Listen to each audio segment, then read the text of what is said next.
Hey everyone, welcome back to the Dunlending Warcry. I'm Scott. I'm here today to go over some recent stuff about Armies of Middle Earth, the couple previews we've gotten, and then actually look into some leaks that have come out today. But without further ado, let's just take a look at the profiles that they gave out the other day. So starting with Imrahil, we've now got him. He's received the bump up to fight 7, which is awesome. He's got his intelligence stat, which is a whopping 3 up, so the best it could possibly be. And then we can see that the banner rule for him has been reduced. So he's now got the Dal Amrath keyword. And the Dal Amrath models, other specifically, so doesn't affect himself as a base, which is bannered in last edition either. They treat him as a banner with a range of 6 inches. So it is down from 12. Most of us are suspecting that the army will extend that to everybody, the fiefdom's army, which will be nice because otherwise it's pretty rough. He's gone up in points, fully loaded. He's 190 now, which is a significant increase. Hopefully the army rules make that worth it. Just on paper, he seems overcosted. But again, the army rules are really where a lot of these shine. There are a number of other heroes that on paper, independent of their army, are not that great. Example being Thranduil. He's not very good with his cost on his own. But when you add in the army bonuses and the impact, then it matters. But moving on, we have the Khazad Guard for Kingdom of Khazad Dum. They have moved up to fight value 5, but with that comes a point increase. They used to be 11, they're now 12. They also have the elite keyword, so that means they're going to have to be an eliter. But spoilers for the leaks that are upcoming. Thus far, it looks like that is just Durin and the Dwarf Kings, if they end up being your leader in Khazad Dum. They do have a two-hand weapon and a hand weapon, so they're not always forced two-handers, which is nice. So you don't necessarily get burned by the fact that they're not burly on their own, which, again, spoilers, 2 ahead. Durin does the exact same thing, where you pay to upgrade them. And then we have some info on Tom and Goldberry. They no longer have control zones, so you can't do the stupidity that you used to be able to do. We don't know what their army will be. I honestly have no idea. It doesn't look like there was any narrative specific army released for them, like the Barrow Downs with the Hobbits. I would suspect maybe they fit into the Fellowship under specific circumstances, but who knows? But it looks like they give out some buffs via songs. So courage test, move value, regain lost wounds, improve fight value, and more, I guess. And they each have distinct songs, which is nice. They were a bit weird before because each one did practically the same thing, and you took Goldberry, if you could, just as an additional control zone blocker, and she also came with Banish and Renew. So, Dragons. They're on 130 round bases now, so they're gone from massive to massive. They are going to have terrain issues. That is a massive base. But their points have been dropped to 200. 250 was kind of whatever. I think they're at a point of profile where their points are not necessarily linear. A lot of it is simply on just having a bunch of stuff. Kind of like heroes, but they're also monsters. So intelligence of 5 up is nice, and fight value to 8, as expected for all the fight bumps. Dominant 5 is nice, and large target is, deserved. I think they kind of technically had it last edition if you bought them with fly, which most people did, because they were fly monster at that point. We have a little insight onto their upgrades. Breathe Fire is no longer a will to use.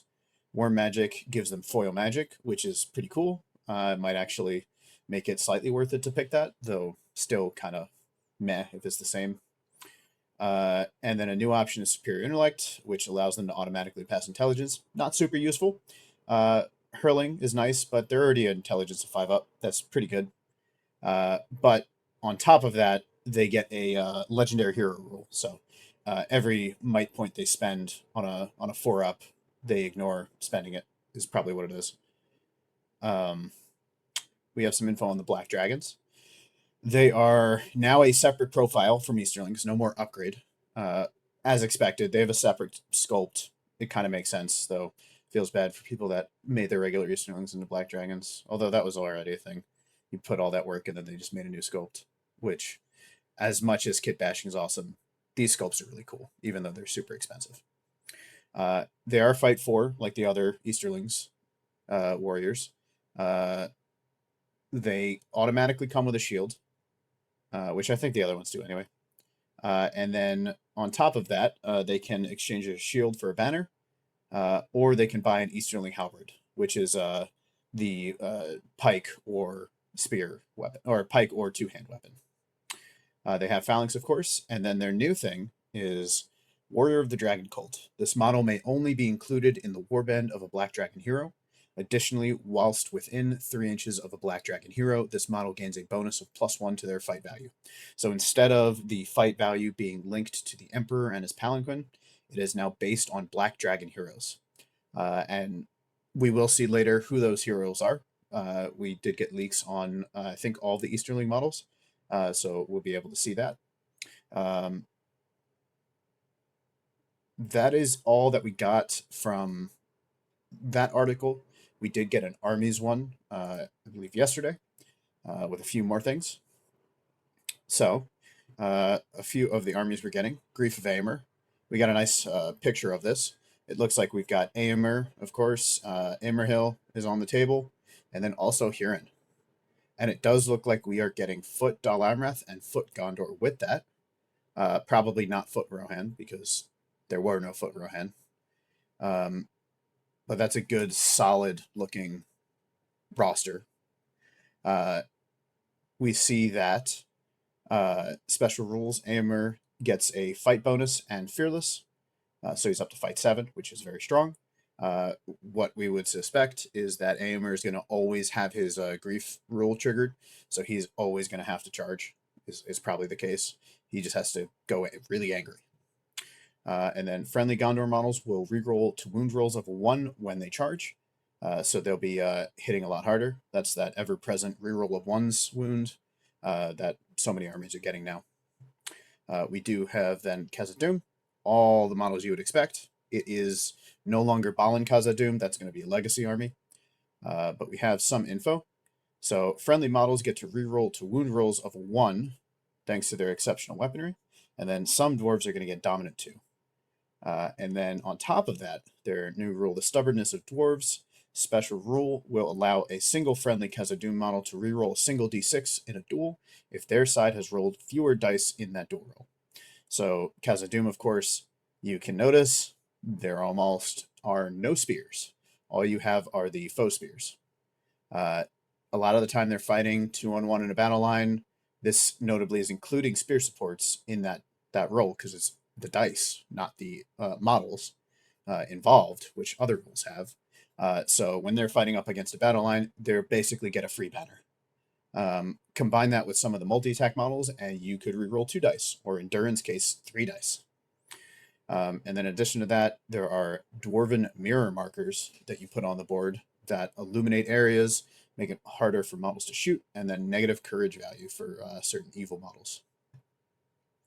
Then when it comes to Umbar, we can see, of course, Corsairs. There's some Serpent Horde, or Haradrim, and Black Numenorians there. We can see that the special rules for this are going to give models Stalk Unseen and Hatred Gondor. And then the Hashari are going to be required in the list. So you will have to have one. When that happens, or when your general is wounded and brought down to 1 wound, Hasharan can kill them. And then it exchanges the general keyword out to another hero, which is a really interesting mechanic. So we had something similar with Huron last edition. If he stayed alive, even if your leader was killed for Gondor, it wouldn't count. So it was shifting the points value around the table. So if you wanted to kill, you had to also kill Huron. This is a similar kind of thing where if you were about to get that leader kill, hey, they're losing general keyword. They're not the leader. I'm the leader now. Now, it doesn't really say who is going to have to take over the general keyword. I'm sure we'll see more in the army. Uh, but it does not specify the Hasharin is, so it could be handing it off to different models. On top of that, uh, they gave a insight into the final section of the book, which will list what profiles from this book can go into the armies in the armies of Middle Earth, armies of Lord of the Rings, and armies of the Hobbit. So they'll tell us how to use them. Now with that done, we can get into the leaks. So the first leak that came out today was a Dragons of the North army roster. As you would expect, it's dragons and cave drakes. So dragons, of course, with their new 200 points, their upgrades have stayed at 50. Some of us suspected fly might come free. It does not come free. So they still have breathe fire, fly, superior intellect, tough hide, and warm magic. Superior intellect being the new one. All of those are 50 points as they were in the past. And then cave drakes are still 150. We're unsure whether the cave drake has shifted to a round, but most are suspecting it. It's hard to tell. The cave drake's pictured on the leak, but we can't see. Special rules wise, naturally, a dragon has to be the leader of the army. Dragon's Horde. Each time a friendly model slays an enemy model in combat, they may roll a d6. On a natural 6, they have located some gold upon the body of the fallen and claimed it for themselves. Keep a note of how much gold each model claims in this way. Friendly models gain the following benefits depending on how much gold they have collected. These benefits are cumulative. So right off the bat, we see this is kind of like Shank and Rot, where they're collecting rings, the dragons are collecting gold. So if they collect 1 gold, the model may reroll a single to wound roll when making strikes. It's okay. I would expect all of these in this army to have Monstrous Charge already. So they're already going to be rolling 2 dice into 1. I don't really feel like the single roll is going to matter that much. Maybe it matters in a turn in which you charged. I would suspect this army is going to be a bit starved for might. So if they're not going first, this could help them survive and then barge and then go into something else. If they have 2 to 3 gold, which I already suspect will be not most games, if they get 1, it'll be a surprise. 2 to 3, they may reroll a single d6 during the dual roll. Nice banner effect. 4 to 5, the model gains the fearless special rule. They probably have survival instinct still. This could be massive. I do not expect that this will come up in like 1 out of 10 games even. 4 to 5, natural 6s after killing something just seems unlikely. It can happen, but I don't think it'll be that common. I think it's more common they whiff and die. At 6+ gold, at the end of the game, their controlling player will gain an additional 1 victory point. This can never take this army's total number of victory points above 20. So, as we've seen with some armies that lack a banner, they have, or some armies that still have banners get to do this, they get a extra VP condition. In most cases, at best, that might be 2 or 3 VPs, unless you're playing crazy points. The next special rule, the dragon that is your general may select up to 3 options rather than the usual 2. It's nice. It's not amazing. They're expensive, but it matters when it comes to the next special rule. Each dragon in your army must have different combinations of options. Dragons that have no options do not count for the purpose of this special rule.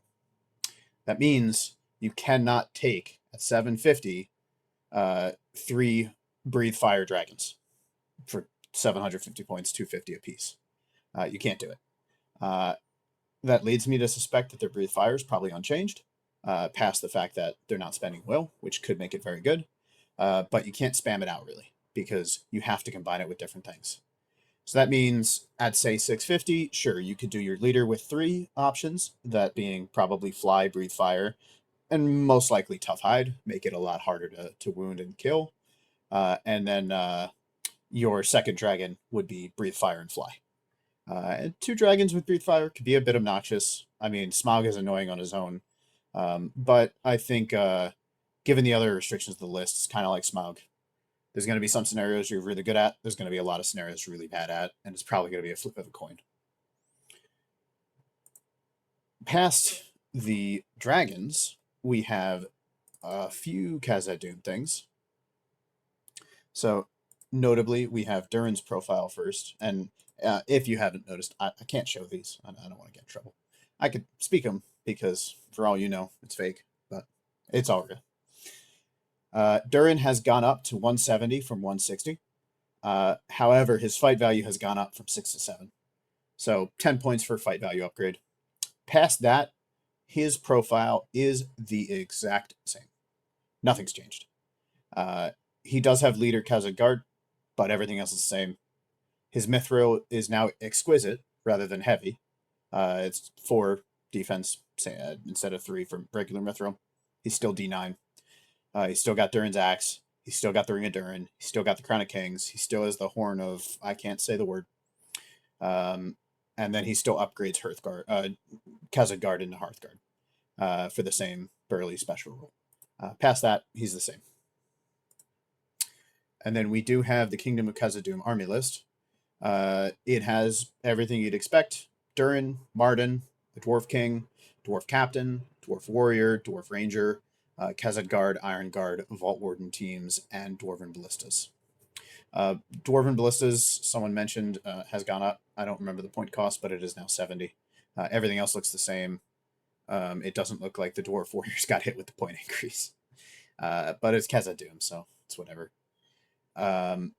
Notably, Dwarf Longbows are still 1 point, and they have been increased this edition to be Strength 3, 24 inches. They're no longer Strength 2, 24 inches. So they are essentially longbows for 1 point. Most other profiles pay 2.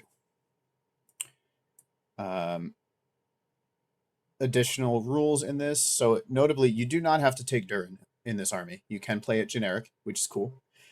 If you do take a Dwarf King as your general, they gain the Leader Khazad Guard special rule.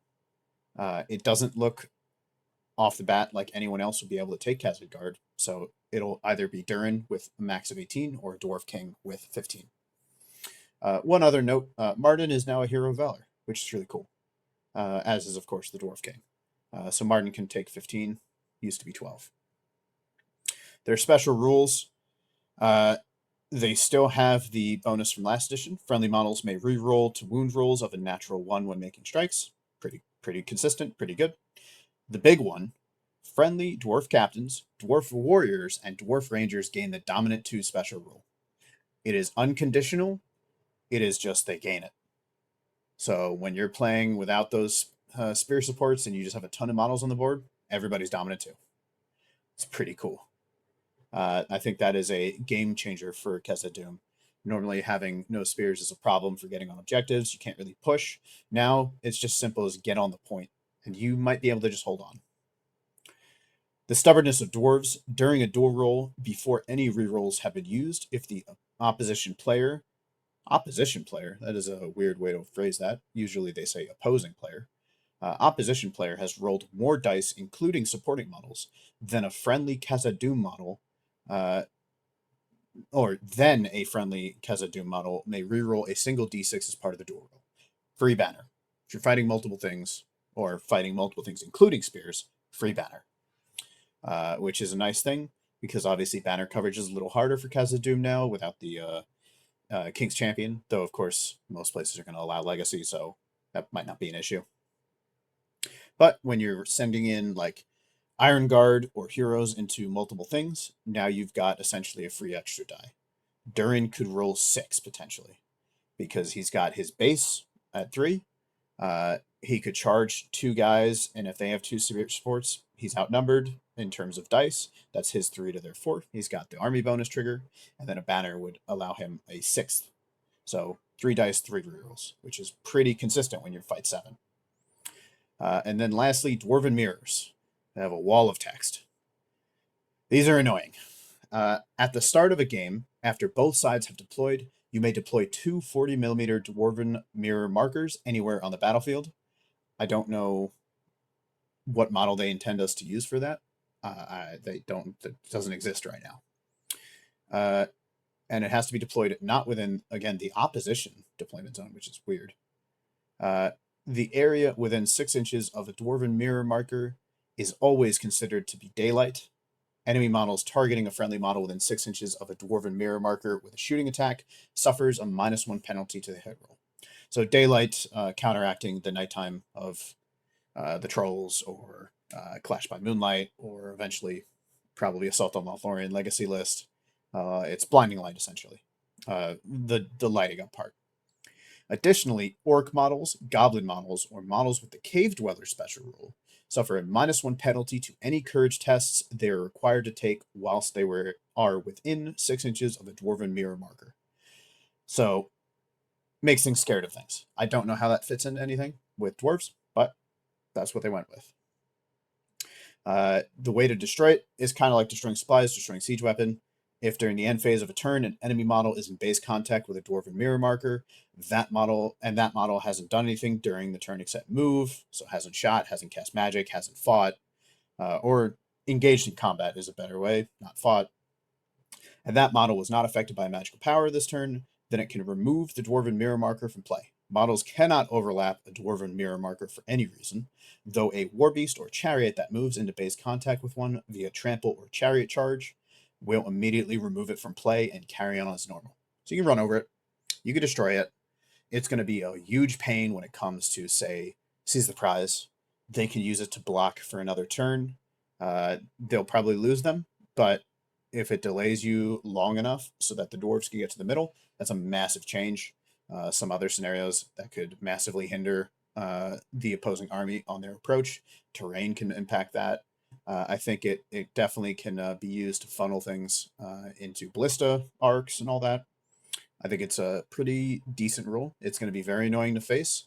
It might be difficult to find the best use of it in some scenarios, but I think in most of them it'll matter.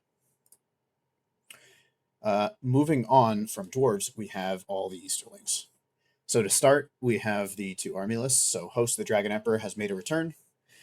The Dragon Emperor has kept his point increase that was near the end of last edition. He's at 200 points. They then have Rutabi, Brogir, Easterling captains, a new profile, the Easterling Cataphract captain, Easterling War Priests, Easterling Dragon Knights, Easterling Warriors, Easterling Cataphracts, who notably can no longer become Black Dragon Cataphracts. That no longer exists. There are Black Dragon Warriors, Black Colt Acolytes, and then War Drakes of Ruin, who have stayed 20 points. They're still a little rough. Of course, Host of the Dragon Emperor must include the Dragon Emperor, and he has to be your leader. The army bonuses, friendly Easterling hero models may reroll a single d6 in a dual roll, same as last edition. And the big one, friendly models supported by 2 other friendly models gain a bonus of +1 to wound when making strikes. This is disgusting. When you are up front using your halberd as a 2-hander and have 2 pikes, you're going to be wounding stuff on 4s or 3s. If you are a D5 army against Easterlings, or less, because I play Wildman, if you lose, you will die. Every model will die, probably. The chances that something takes a wound is, I think against D6, it's like 670 something. Someone did the math. Against D5, it's like 90 something. It's going to happen. It is so effective by what it looks like. Now, of course, the variable of the actual game could matter. Them losing spear supports from mobility troops or magic can matter. But if you try and approach an Easterling phalanx head-on, you're going to get mowed down. The next army is the Easterlings. We were suspecting that would be a more all-encompassing list with everybody. It looks like it is specifically Amdur at the Pelennor. So Amdur is the leader in this one. Notably, he is a hero of valor in this list, so he doesn't even get the upgrade to legend in his own list, which is a little disappointing. Heroes of Fortitude with him are, again, Easterling captains, Eastern Cataphract captains, Easterling War Priests, Dragon Knights down at minor, and then all the different Easterling warriors are still present here. The list has to contain Amdur, so there is no generic Easterling list. You can't run a full phalanx and just spam it out. I mean, you could do it in Legions of Mordor, probably, when that comes with the new info. But their special rules, they have the no quarter was asked from last edition. So +1 courage tests when they're broken, and then you get to re-roll a die in cases where the game ends, if it ends before you wish it to do. So you can't do it to try and end it quicker, but you can do it to delay it. It used to be, to my knowledge, you can make it go quicker. You could try. On top of that, when your army is, or when the enemy army is broken, friendly Easterling hero models gain the Fearless special rule. They're sticking around. And then raise the White City. Friendly models gain the Ancient Enemies Gondor special rule. More rerolls of ones. This is, of course, a more thematic list of at the Pelennor. Doesn't look amazing, but it could function at points where the Dragon Emperor isn't feasible. If you are up at like 500 points, you might not be able to do the Dragon Emperor. It could be tight on numbers. The small difference of Amder could matter. Then when we get into profiles, the Dragon Emperor is mostly the same. He's gone up to fight 7, as we expect with all the other ones. On top of that, his Standfast, don't think was the entire battlefield before, but it might have. But it covers the entire battlefield. But everything else is the same. Still has the helm with resistant, the Emperor's Glaive, Phalanx, still has that. The Palanquin is mostly the same. It's got all of the FAQs worked into it. It still gets slower as you take wounds. Still has the 1 to 4 in the way for getting shot at, and then still replaces with the number equal to wounds. They did add in some additional stuff. It cannot be. It still can't be knocked prone for any reason unless it's directed by siege. But then also it cannot be affected by hurler barge, cannot be forced back by magical powers such as call winds, and cannot be flung back by the effects of a siege weapon. I think that's my doing. I kept submitting an FAQ question of what happens if you hit it with a ballista. Do they hang on for dear life as the palanquin flies, or do they immediately spawn? They've decided to say that it's just not going to move. Though notably, it is very much defined specifically as a single mount rather than multiple single models. So the question of what happens if it takes an insta-kill wound from a siege weapon is answered there. You will get no black dragons. It is one model. It will die immediately, and it's not going to get replaced. The Palanquin now has Dominant X, where X is equal to wounds. So at peak, it's going to be 6. And then, of course, if you dismount with 6 near an objective, the Emperor is going to have 3 from being your leader. You'll get 9 models right off the bat, which is pretty cool. If you do that at the edge of the board for recon, that's pretty strong. On top of that, it's basically the same. The banner is now 6 inches. It's not 12.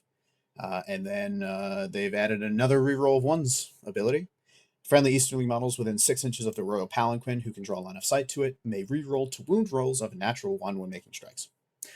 So yeah, on top of the +1 to wound when you're double supported, you get rerolls of natural 1's. So you're just going to obliterate everything.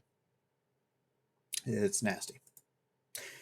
Amder, our buddy, has gone up of points a little bit. He is 135 with his armored horse 25, 160 all in. He's gone up to fight 7, which is nice. His intelligence is pretty good at a 5 up. His weapon has gotten an upgrade. When he makes a strike against an enemy hero, a roll of a natural 5+ will always wound the target regardless of defense. So it's a mini end roll. 5 up isn't the best. In a lot of cases, he's already doing that. If he's fighting against D6, it's already a 5. If he's fighting against D7, it could matter, but he could always 2-hand before. And with the new 2-hand rules, this seems kind of redundant. It has to be a natural 5+, so 2-handed doesn't mean anything. It just seems weird. They made it a 1.5-hand weapon. I guess if you want overkill, sure. He still has Unyielding Command Stance. Now has General Hunter. Blood and Glory's gone. Phalanx, Gleaming Horde, same thing as last edition. Still has his banner rule. He's treated as a banner. If he slays the enemy general, he's a 6-inch now. And then he still has his free strike ability, which is really cool. It is going to be tough to fight him with heroes because most things will be in a position to have to strike against him, and he'll copy it for free. If you're up at fight 7 with him and don't have an Elven Blade, he's already at an advantage. If you decide to strike against him, it's free. And then if you try and mess with him when he does something else, a different heroic, he can of course change it. Though notably that'll probably only be combat. Sometimes challenge. You could try and bait someone with a challenge, see if they'll strike against him, and then flip it back. Burger, the Conjurer, Broger. He's still 80 points. He looks basically identical. His fight value has gone up to 4. Of course, he now has an Easterling halberd, so it's a pike or two-hand weapon. It's no longer a two-hand weapon or a spear. He's still got his sorcerer's adaptability. He's still got his spells. Notably, to go back quickly, the Emperor and Amder are black dragons. They have the keyword, so they will be able to lead black dragons.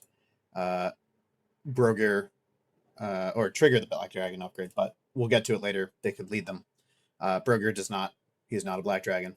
He is the leader of the war priests. Rutabi, also not a black dragon. She's seen a 10-point increase. However, she is identical past that. She stayed fight 6. Still master battle with a 3-up. Still unyielding combat stance. Phalanx, show no mercy. She is the same. Her intelligence is 4-up, which is nice. But outside that, she's the same. I guess she could have been undercosted before. I really didn't feel like she was. It wasn't really her doing most of the work. It was the troops. So 120 is whatever. Dragon Knights, 70 points. Still have the access to the armored horse. They now have challenge. They no longer have strike. It's gone. However, they are now fight 6. Past that, they're the same. 2 might, no will, no fate. They are black dragons. They all have General Hunter now, which is pretty cool. Although they had Blood and Glory before, to my knowledge. And then past that, they can still shield, even though they don't have the shield. And then still, they can only include black dragon warriors in their warband. Black dragon warriors we've already seen. Can only be in a black dragon hero warband. Acolytes, same thing. They can only be in a black dragon hero warband. And then they also have the bonus +1 fight when they're within 3 inches, which is nice. They are same profile, 11 points, fight 4, strength 4, or shoot 4, strength 3, d4, 2 attacks, 1 wound, 6+ courage, 6+ intelligence. And they still have unyielding combat stance and supreme agility. That's not really changed. War priests are at 60 points. Still 131 on stats, and everything else is identical. I think they also moved up to fight 4, similar to Burger. Their weapon is now a halberd as well, so pike or two-hand, no more spear or two-hand. They can channel. Armored horse is an option. Blade Wrath, Fury, Easterling, enchant blades. Next up, it's sideways, so I have to tilt my head. We have the Cataphract Captain. It is a captain that is mounted. That's it. They took away as an option. They just made it in the profile. They are 90 points. So exactly what you'd expect over a regular captain. And then the Cataphracts can still get a banner and can still exchange their shield for a war drum. 25 points for either of them. Weirdly, they don't state what the war drum is for keyword-wise. So that looks like it'll be everybody. So that means war drakes will benefit, which is interesting. But again, they are no longer able to become black dragons. They are just base fight 4 now, and they're stuck there. And then War Drakes of Rune. Still 20 points, fight 4, strength 4, d5, 2 attacks, 2 wounds, courage 6, intelligence 9. They are dumb. They are dominant too, which is new, which is nice. Still have terror, which I think they had last edition, and they still have venom. And then their passive, slow-acting venom. Any model that suffers a wound from a War Drake of Rune, which isn't prevented and is not slain, will reduce their fight value and attacks to 1 by 1 to a minimum of 1 for the remainder of the game. The model can only be affected by the special rule once per game, even if wounded multiple times or by different models with the special rule. So you can't stack them. It's a one and done. Most of the time, I think it won't necessarily work too well. But if you get a hero in a bad time, maybe it can do something. But at 20 points is a bit rough. Being still move 6 is a little rough. The war drum might help them, but it's kind of eh. But with that, that's all the leaks we have. So we have all the Easterlings. We have some Khazad Dum stuff. We have the army list for the dragons. Still waiting on a bunch of other stuff. I might put out another video with all that stuff when it comes out. Just kind of waiting to see what comes. What comes. But past that, we will have the Armies of Middle Earth book on pre-order. This is going up Thursday, so it'll be up on Saturday. So a couple days from now, and then we'll have it a couple weeks after. So thanks all for watching. I hope you guys enjoy the Armies of Middle Earth book, and I will see you later.